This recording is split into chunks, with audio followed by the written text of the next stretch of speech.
అందరికీ నమస్కారం. నా పేరు హంస్కామణి. నేను కొన్ని నీతి పద్యాలు చెప్తున్నాను.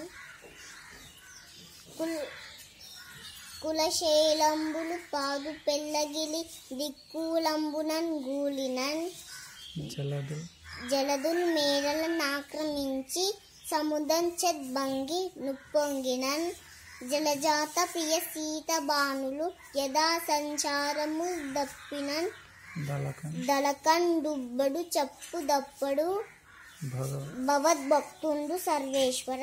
ఇప్పుడు నేను వేమటి పద్యాలు చెప్తాను. ఎలుకతోలు తెచ్చి ఎన్నాళ్ళు ఉతికినా నలుపు నలుపే గాని తెలుపు కాదు, కొయ్య బొమ్మ తెచ్చి కొట్టినా పలకొను విశ్వదాభిరామ వినురవేమ.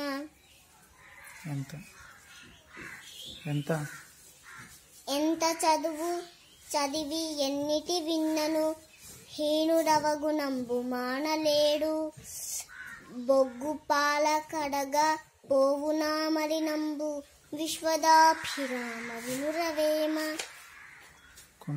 కుండ చిల్లుబడిన గుడ్డ దోపగవచ్చు, పనికి వీలుబడిన బాగుగాను కూలబడిన నడురు కుదురుట అరుదయ విశ్వదాభిరామ వినురవేమ. మిరప గింజ చూడ మీద నల్లగా నుండు, కొరికి చూడలోన జురుకుమనును సజ్జనులగు వారి సారమిట్లుండురా విశ్వదాభిరామ వినురవేమ. ధన్యవాదాలు.